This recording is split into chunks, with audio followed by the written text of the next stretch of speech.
All right, so this is my video for my newborn exam in pediatrics.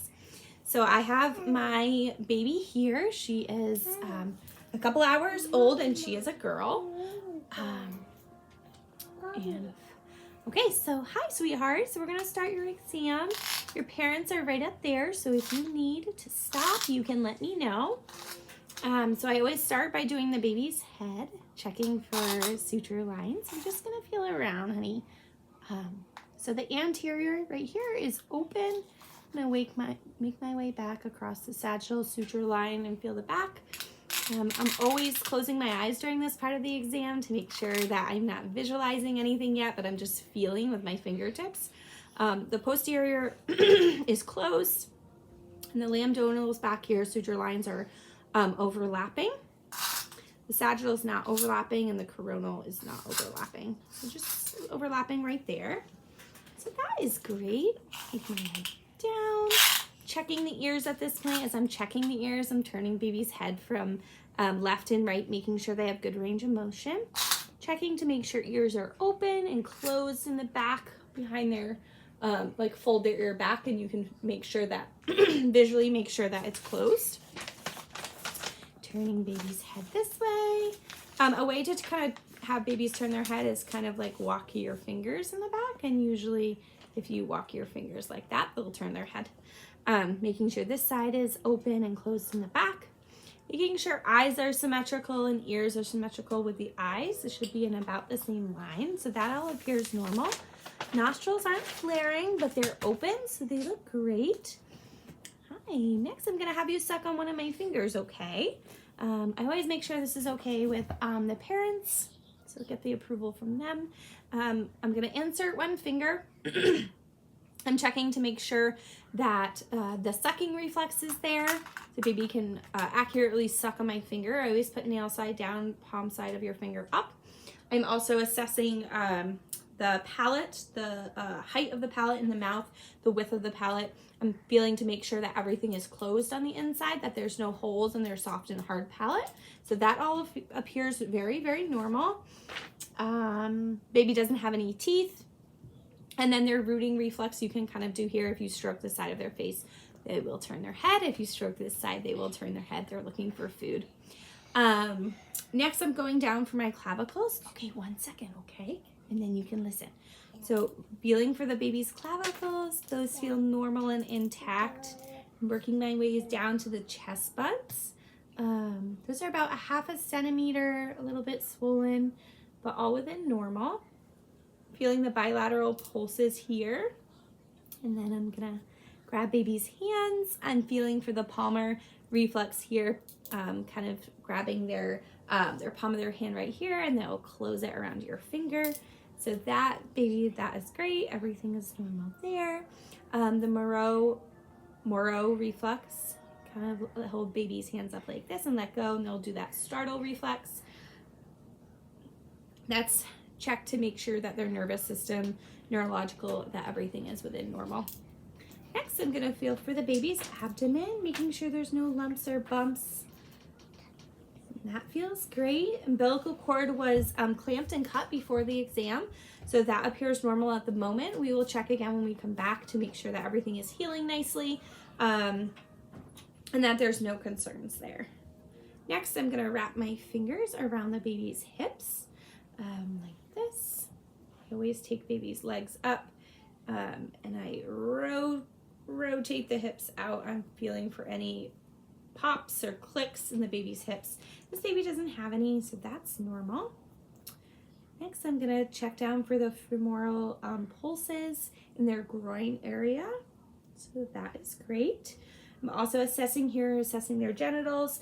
This baby is a female at birth, so I'm assessing to make sure that everything appears normal, their labia majora, minora, their clitoris, that they have a vaginal opening, and that everything appears within normal. Also lifting baby's bottom to check their anus, making sure that that is in the correct location, making sure that it is functioning correctly. So that all looks great. And then I'm looking at baby's legs, making sure they come down. lifting baby's legs up, checking the Babinski reflex here. Go down and go up. Baby's toes will kind of curl down and then curl up. Josie, honey, can you shut that door, baby? It's okay if Stella's here. Just shut the door, honey. Thank you. Okay, making sure I'm just hitting all my marks. Okay, so at this point, the whole front of the baby appears normal. Most of the reflexes are there. I could also check the galant reflexes. I often do that when I flip them over. So I either flip them over on my hand like this to check their spine, or I will lay them right on the bed after to check their legs. That looks great. Their legs are all symmetrical, making sure that there's no hip dysplasia here. Also, if there's different rolls or their legs aren't quite lined up, that could mean that there's an issue with their hips.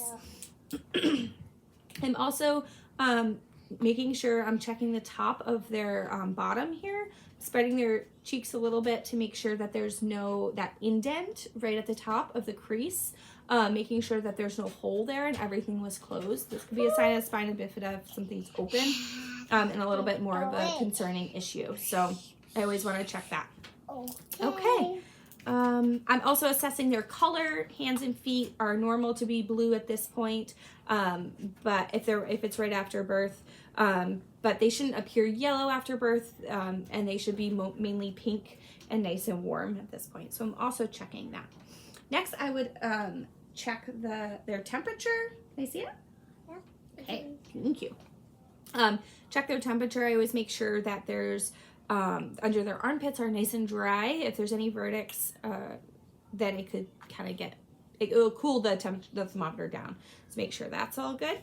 Hold there. Baby should be above 97. So that is great. 97.0. One more thing. I usually do this as I'm grabbing my instruments, but checking, there's no batteries in this, but checking the baby's eyes to make sure those are all normal. So those look great. And then I would measure the baby. So coming around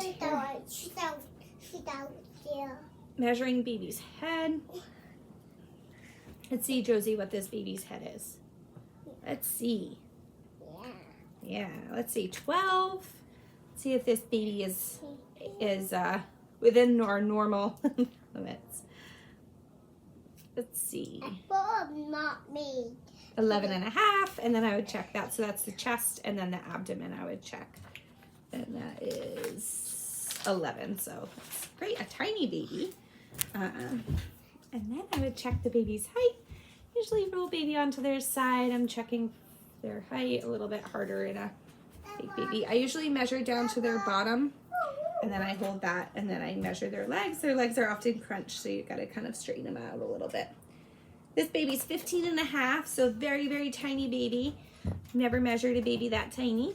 Okay, and then I would, for the purpose of this video, I'm just gonna skip it, but I would always measure baby. With this type of scale, you always wanna make sure, I always check it before I weigh baby, making sure that this scale is at 0. So check it without baby in it, 0 it. And then I would place baby in it and have dad or mom or partner, whoever's there, weigh baby. And then the last thing I would do is I would check. And again, for the purpose of this video, I'm just going to skip it, but I would listen to the heart for 1 minute. I would check all 4 chambers of the heart. And I guess I could do that real quick. I'll show you what I would do. So listen here. What's this, Mom? Here. What's this? Oh, thank you. And here. You want to hear that lub-dub sound, and then I'm also listening for the abdominal sounds.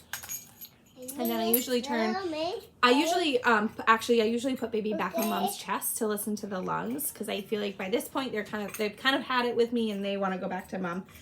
So I listen to all 6 places on the baby's back to make sure that their lung sounds are nice and clear, and that there's no crackles. Sometimes there can be little crackles when they breathe after a couple hours. They're still clearing the fluid, and that is within normal as long as it continues to dissipate throughout the next couple days.